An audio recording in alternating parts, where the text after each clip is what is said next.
사랑 너무 은혜 많이 받았어요. 우리 다시 한번 격려의 박수 하겠습니다.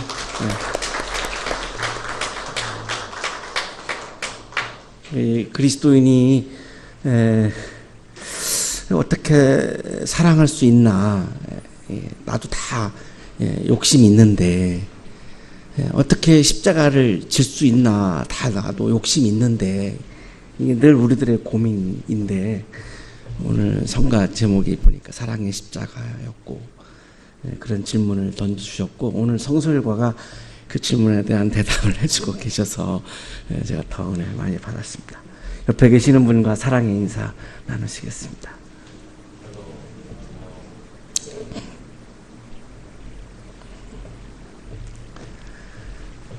마더 테레사 수녀님은 나 환자들의 손에다가 입을 맞추었습니다.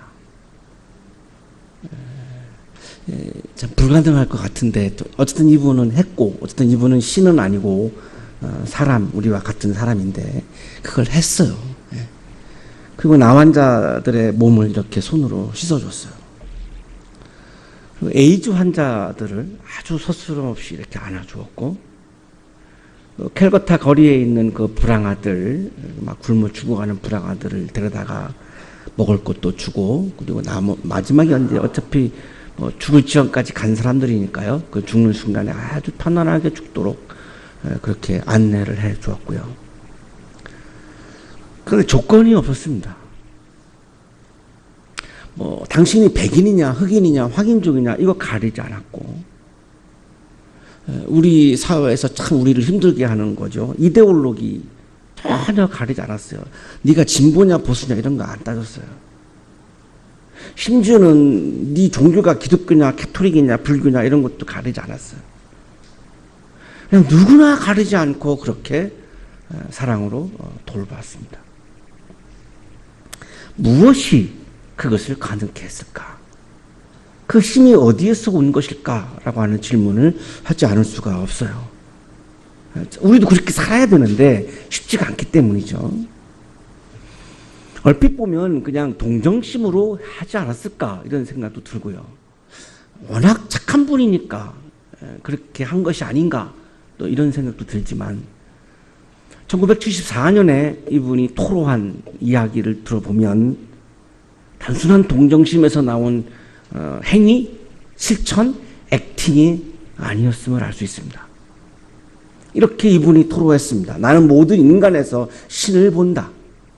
내가 나 환자의 상처를 씻을 때 그리스도를 돌보는 느낌을 갖는다.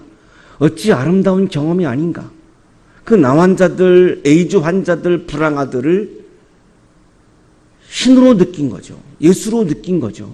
물론 예수는 아니지만 예수처럼 느꼈다는 거죠. 그러니 어떻게 앉지 않을 수 있고 어떻게 고름을 안 닦을 수 있고 어떻게 그 손에다가 입을 맞추지 않을 수 있었을까? 그러면 어떻게 이분은 그들을 보면서 예수를 느끼고 어떻게 그들의 속에서 신을 볼 수 있었을까? 저분의 마음속에는 정말로 마음 깊은 곳에 예수 그리스도를 모신 거죠. 그러니까 그 안에 있는 예수께서 그렇게 행동을 하시는 거죠. 그렇게 사시는 거죠. 내 안에 있는 예수가, 나는 그렇게 못하지만 내 안에 있는 예수가 그렇게 하시는 거죠. 저분은 주님의 말씀을 마음에 가득가득 채운 분이에요. 머리가 아니고 마음에 채웠어요. 그러니까 마음에서 막 그것이 우러나와서 행동으로 이어질 수밖에 없어요. 안 할 수가 없어요. 안 하고는 견딜 수가 없어요. 마음에 있으면 안 하고 견딜 수가 없어요. 머리에 있으면 안 하고 지나갈 수 있어요. 저분이야말로 마음 깊은 것에 진심으로 예수를 모시고 말씀을 채웠던 분이구나라고 하는 것을 알 수 있었어요. 거기에서 온 힘이었구나.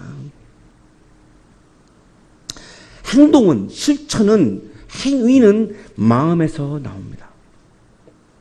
자, 한국교회 우리 그리스도인들이 왜 그동안 말씀을 실천하지 못하고 사랑을 실천하지 못하면서 이렇게 많은 어려움을 당하고 있을까? 질문을 해보면 마음으로 믿는 것이 아니라 머리로 믿는 경우가 많은 것이 아니겠는가? 내 마음에 예수를 모시고 마음의 말씀을 받아들이기보다는 그냥 머리로 말씀을 이해하고 머리로 예수를 이해해 온 것은 아닌가, 이런 생각을 하게 됩니다. 인간은 세 가지 구조로 이루어져 있습니다. 지, 정, 의죠. 지는 머리고, 정은 가슴이고, 의는 마음입니다. 머리는 로고스, 이성, 지성이죠. 생각하고, 암기하고, 분석하고. 그러나 사랑을 머리로 할 수는 없어요. 사랑은 가슴으로 하죠. 파토스입니다. 열정, 심성, 필링, 느끼는 거죠. 사랑은 느끼는 거죠. 이별을 아파하고 눈물을 흘리고 하는 것은 다 이게 필링의 기능이죠. 가슴에서 나오는 거죠. 머리로는 울 수 없죠. 자, 그런데 하나님을 예배하고 불쌍한 사람들을 돕고 테레사 수녀님이 나 환자들에게, 에이즈 환자들에게 했던 것은, 그것은 마음에서 나온 거죠. 이거를 에토스라고 그러고 영성이라고 부를 수 있습니다. 액팅입니다. 영성은 액팅입니다. 실천하는 힘이죠. 행하는 힘이죠. 이게 영성입니다. 그러면 한국의 그리스도인들이 우리가 그동안 왜 말씀을 실천하지 못했을까? 영성이 약해진 거죠. 그럼 영성이 왜 약해졌을까? 마음에 예수가 안 계시는 거죠. 마음에 말씀이 없는 거죠. 머리 조금 더 간다면 가슴까지는 갔지만 마음까지 들어가지 못한 거죠. 자, 우리가 고민하고 있는, 우리가 어떻게 하면 말씀을 실천할 수 있을까? 어떻게 하면 예수의 사랑을 실천할 수 있을까? 어떻게 내가 욕망을 벗어나서 말씀을 실천할 수 있을까? 이 고민에 대한 답은 어떻게 하면 내 마음에 예수를 모실까? 어떻게 하면 내 마음에 말씀을 채울까? 이거와 같은 질문인 것 같아요. 오늘 성서일과는 이 우리들의 고민에 대해서 굉장히 한 걸음 더 들어간 답변을 우리에게 주고 있습니다.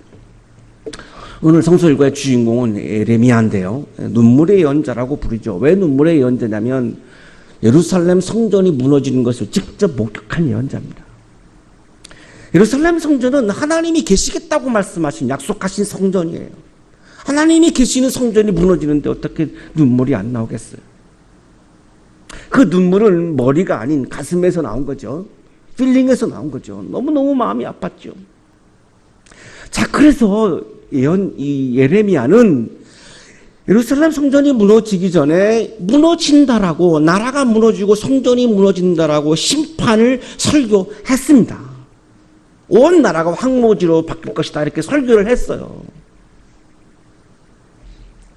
정부에서도 싫어했고, 많은 사람들이 싫어했고, 이 설교를 듣는 신자들도 너무 싫어했고, 특히 이 나라는 아무 문제가 없다라고 거짓 예언을 하는 거짓 예언자들은 아주 공격하고 원수시했습니다. 굉장히 많은 공격을 받았습니다. 왜 심판을 얘기하느냐? 사랑을 얘기하고 축복을 얘기하지. 그런데 예레미야가 볼 때 분명히 무너지는 게 분명한데 그거를 얘기하지 않는다면 자기는 참 예언자일 수가 없기 때문에 공격에도 불구하고 예언을 한 거죠. 설교를 한 거죠. 얼마나 많이 공격을 당했으면 어머니 왜 날 낳으셨나요? 이렇게 고백을 했어요. 성경에 딱 어머니 왜 날 낳으셨냐라고 한탄했던 사람이 욥하고 예레미야하고 딱 둘이에요. 그 정도로 괴로웠어요. 나중에는 반역죄로 물려가지고 이제 감옥에 갇혔습니다. 자, 감옥에서도 이 시드기야 왕한테 바벨론에게 대항하면 안 된다, 그러면 우리가 망한다라고 하는 이 조언을 계속했습니다. 그런데 시드기야 왕이 그를 듣지 않았습니다. 이집트가 도와줄 거를 확신하면서 바벨론에게 대항을 했고, 그러다가 결국은 바벨론이 쳐들어와서 완전히 예루살렘 성전이 불타버리고 예루살렘 도성 자체가 그냥 다 망해버리고 히브리인들은 바벨론 포로로 끌려갔습니다.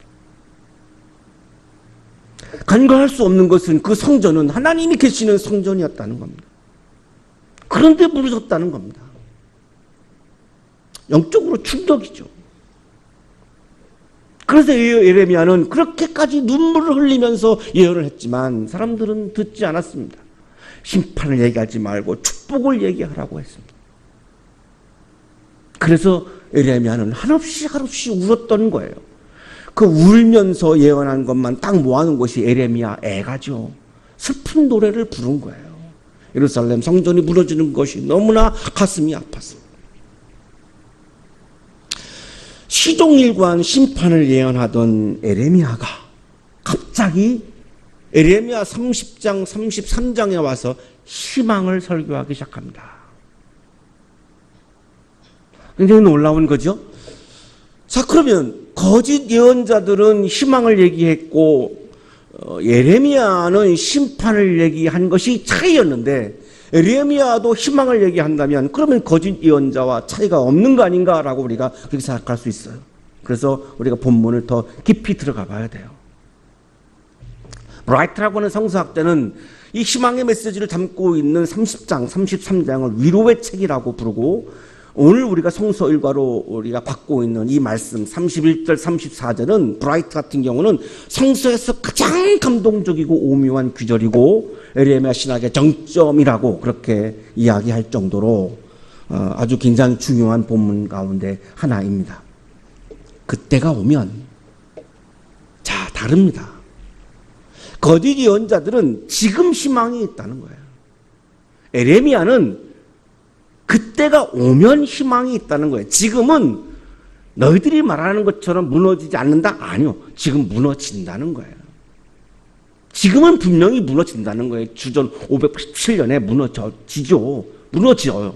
그런데 그 때가 오면 카이로스, 하나님의 때가 오면 그때에는 다시 이스라엘이 세워진다는 거예요. 희망이 있다는 거예요. 그래서 희망을 지금 설교하는 거예요. 그런데 거짓 예언자가 이야기하는 희망과 예레미야가 이야기하는 희망의 차이가 있어요. 거짓 예언자들은 지금 희망이 있다는 거고 예레미야는 지금은 무너지고 그때가 오면 희망이 있다. 이게 차이예요. 그러면 그때가 언제겠습니까? 이렇게 말씀하시죠. 새 언약을 세우는 날. 자, 이 새 언약이 우리들에게 너무나 중요한 단어인 것이 그때는 희망의 그 시간, 구원의 시간, 그 시간은 새 언약이 세워지는 그 날이라고 말씀하니까 자, 우리에게도 우리가 지금 절망을 살고 있다면 정말 막다른 길목을 내가 걸어가고 있다면 희망은 어디에 있느냐? 새 언약을 세우는 날 거기에 있다라고 말씀하시기 때문에 우리에게도 이 새 언약이 세우는 날이 언제일까 매우 중요한 부분이죠. 그때가 과연 언제인가? 새 언약을 세우는 날의 의미가 과연 무엇인가?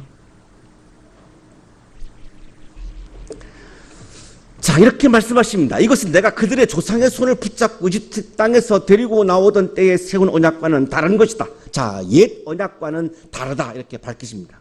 옛 언약은 시내산에서 하나님으로부터 받았던 십계명, 율법을 말씀하시는 거죠. 자, 돌판에 새겨주셨던 그 십계명, 옛 언약. 자, 그 언약을 맺으면서 그때 하나님은 이스라엘 하나님이 되고 이스라엘 하나님의 백성이 되고를 계약을 맺었는데 이스라엘 사람들이 이거를 깼어요. 어떻게 깼습니까? 지키지 않았죠. 그 약속을, 그 계약을, 그 하나님의 말씀을 지키지 않아서 깨트린 거죠. 그래서 계약이 파괴가 됐어요. 그래서 그 결과가 뭐예요? 예루살렘 성전이 망하고 나라가 망한 거예요. 계약을 깼기 때문에 하나님은 더 이상 히브리인들을, 이스라엘을 보호할 의무가 없었어요. 하나님이 보호하지 않으니까 강대국에 의해서 그냥 무너져 버린 거예요. 하나님이 보호했다면 무너지지 않았겠죠. 왜 보호하지 않았느냐? 이스라엘 사람들이 언약을 스스로 깨버린 거죠.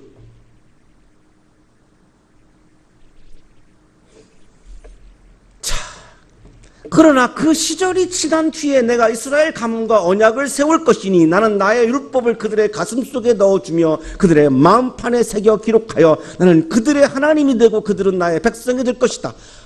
시내산에서 했던 말씀을 다시 하시는데요. 나는 너희들의 하나님, 너희들은 나의 백성이 된다. 자, 언제? 새 언약을 세우는 날. 새 언약은 어떻게 세우느냐? 나의 말씀을, 나의 율법을 지난번에는 돌판에 새겨줬는데 자, 이번에는 가슴 속에 넣어주고 마음판에 새겨준다는 겁니다. 지난번에는 시내산에 있는 돌판 한 군데 새겨주셨는데, 자, 이제는 각자 모든 사람들의 가슴 속에, 각자 모든 사람들의 마음판 속에 그 말씀을 새겨주신다는 거예요. 이게 옛 언약과 새 언약의 굉장한 차이예요. 옛날에는 돌판에 새겨주셔서 율법학자들을 통해서 그걸 연구해야 했어요. 그래서 율법학자들은 엄청난 권력을 가질 수 있었어요. 자, 지금은 율법학자가 필요 없어요. 왜? 각자 여러분의 마음속에, 우리의 각자 마음속에 그 말씀을 새겨주시기 때문에, 새 언약은. 자, 그러면 새 언약이 세워지는 날은 언제겠습니까?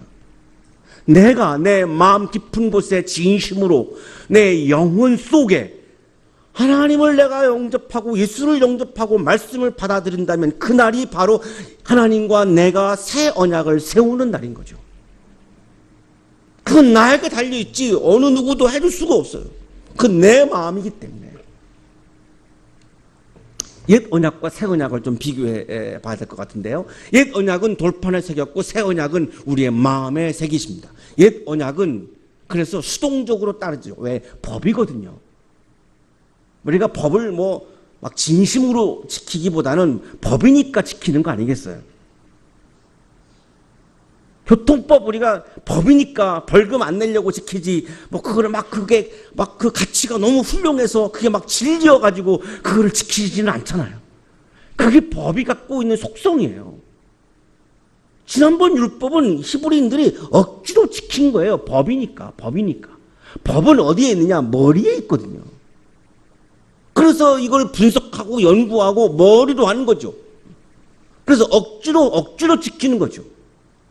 그러나 새 언약은 마음에 주셨기 때문에 마음이 우러나오면 그냥 자연스럽게 하는 거죠. 마음이 우러나면 나도 모르게 하는 거죠. 내가 사랑하는 사람이 있으면 나도 모르게 내 마음에서 우러나와서 막 선물도 주고 막 하는 거죠. 그게 법이 그래서 주는 게 아니죠. 그냥 주는 게 좋아서 주는 거죠. 그러니까 자연스럽게 지키게 되는 이런 엄청난 차이가 있죠. 율법은 읽고 암송하고 연구하고 머리로 읽는 거죠. 자, 그래서 머리로 말씀을 받아들였던 결과가 뭐냐? 실천에 실패한 거예요. 실천이 안 되는 거예요. 새 언약은 나의 마음속에 받아들여서 내 마음에 채우니까 이게 형식적으로 하는 게 아니라 진심으로 하는 거예요. 진심으로 하니까 거기서 실천하는 에너지, 힘, 액팅의 힘이 나오는 거죠. 이게 영성이죠. 중요한 건 지금 머리냐 마음이냐 지금 이거예요. 말씀이 내 머리에 있느냐 마음에 있느냐, 예수 그리스도가 내 머리에 있느냐 마음에 있느냐 이거예요. 렘케라고 하는 성서학자가 이렇게 얘기했어요. 여기에 새로움이란 하나님의 뜻이 인간의 의지와, 이 의지가 아까 우리가 봤던 지정, 의죠. 액팅이죠. 인간의 의지와 의식 속에 내면화되는 과정을 뜻한다고 본다. 그러기에 인간은 자의적으로 하나님의 계명을 지킬 수 있게 되는 것이다. 내 마음속에 들어오면, 말씀이 내 마음속에 들어오면 자연스럽게 그거를 실천할 수 있는 힘을 갖게 된다는 거예요. 클라멘츠라고 하는 성사학자도 이렇게 얘기하죠. 비록 영이라는 말이 사용되지 않았지만, 저는 이 클라멘츠가 너무너무 좋았어요. 저는 계속 이 마음이 영이다라고 생각하는 사람인데, 이 사람이 이 영이라는 말을 여기서 해요. 비록 영이라는 말이 사용되지 않았지만 마음에 새겨준 율법이라는 표현의 함의는 확실하다. 하나님의 영이 성령이죠. 하나님의 영이, 성령이 사람들의 심장을 움직여 하나님의 율법에 복종할 수 있도록 할 것이다. 내가 성령 충만하면, 내 마음에 성령 충만하면 정말 하기 어려울 것 같은 그 실천을, 사랑의 실천을, 말씀의 실천을 할 수 있게 된다는 거예요. 그 샘플이 지금 우리가 아까 봤던 테레사예요. 그 클라이막스가 예수 그리스도의 십자가예요. 이건 우리가 따라갈 수 없는 거죠.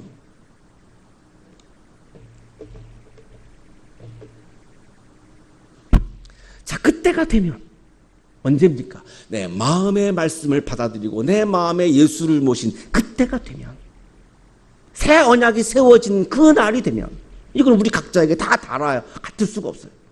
그때가 되면 어떤 일이 벌어지느냐? 이웃이나 동포끼리 서로 너는 주님을 알아라 하지 않는다는 거예요. 율법학자들이, 서기관들이 말씀을 해석해가지고 사람들을 막 가르치고 이렇게 전하고 했는데 이것이 필요 없다는 거예요. 왜냐하면 이것은 작은 사람으로부터 큰 사람에 이르기까지 그들이 모두 나를 알 것이기 때문이다. 마음판에 말씀을 받아들이면, 마음판에 하나님을 영접하면, 마음판에 예수 그리스도를 받아들이면 그 사람은 누구를 통하지 않아도 하나님을 알게 된다는 거예요. 자, 여기 안다라고 하는 단어가 중요한데요. 여기 알다라는 단어는 히브리어로 야다입니다. 우리말에 있는, 그리고 헬라적인 사고에서 얘기하는 지식을 말하는 것이 아니라 이 히브리어의 야다는 실천하는 것, 경험하는 것, 체험하는 것, 깊이 교제하는 것, 이런 개념을 담고 있어요. 우리가 우리말로 이렇게 알다라고 번역하지만 우리가 알다라고 하는 개념과 히브리인들이 알다라고 하는 개념은 너무너무 달라요. 우리가 굉장히 오해할 수 있어요. 이 단어 때문인 것 같아요. 우리 한국의 그리스도인들이 우리가 그동안 주님을 머리로 알고 말씀을 머리로 알지만 마음으로 받아들이지 못한 이유가 이것 때문인 것 같아요. 여기 알다, 야다를 우리가 잘못 이해했기 때문에. 마리아가 나는 요셉을 알지 못해요 그랬거든요. 약혼자인데. 나는 요셉과 잠자리를 하지 않았어요 라고 하는 대답을 그렇게 말한 거거든요. 그냥 약혼자인데 어떻게 몰라요? 알죠. 주님을 알라고 서로 격려하는 말은 주님과 깊이 사귀면서 그의 뜻을 쫓아 살아가라는 권고이다. 액팅이에요. 그 마음에서 이루어지는 것이 야다지 머리에서 이루어지는 것이 야다가 아닌 거예요. 제가 정말로 은혜 받은 말씀이 31절이에요. 제 마지막 질문은 이거였습니다. 하나님, 그러면 제가 마음으로 말씀을 받아들이면, 내가 마음으로 예수를 영접하면, 그러면 말씀을 다 실천하게 되고, 그러면 이제 죄 안 짓게 되겠네요. 생각을 해보니까 아니에요. 전 지금도 죄를 짓고 있고 또 죄인이고. 그러면 옛 계약, 옛 언약을 지키지 않은 그 히브리인들과 나의 차이가 뭐예요? 똑같잖아요. 그들도 그 계약을, 말씀을 지키지 않아서 멸망한 건데, 내가 마음에 받아들였다 할지라도 내가 완벽하게 말씀을 다 어떻게 실천할 거예요? 실천할 수 없거든요. 똑같이 나도 어기게 되거든요. 그런데 그들은 멸망시켰고 31절에서는 용서하신다고 그래요.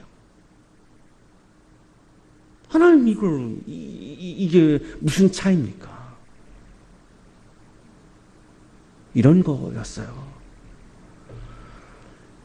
옛날 히브리인들이나 우리나 말씀을 다 실천하지 못하는 것은 같죠. 차이가 있어요. 말씀을 머리로 이해해서 그냥 형식적으로 그냥 말씀을 받아들여서 실천하지 못하는 거와, 내가 마음 깊은 곳에 받아들여서 정말 최선을 다하고 내가 진심을 다해서 내가 말씀을 실천하려고 했지만 하지 못한 부분이 있는 거와는 하나님이 보실 때 다르다는 거죠.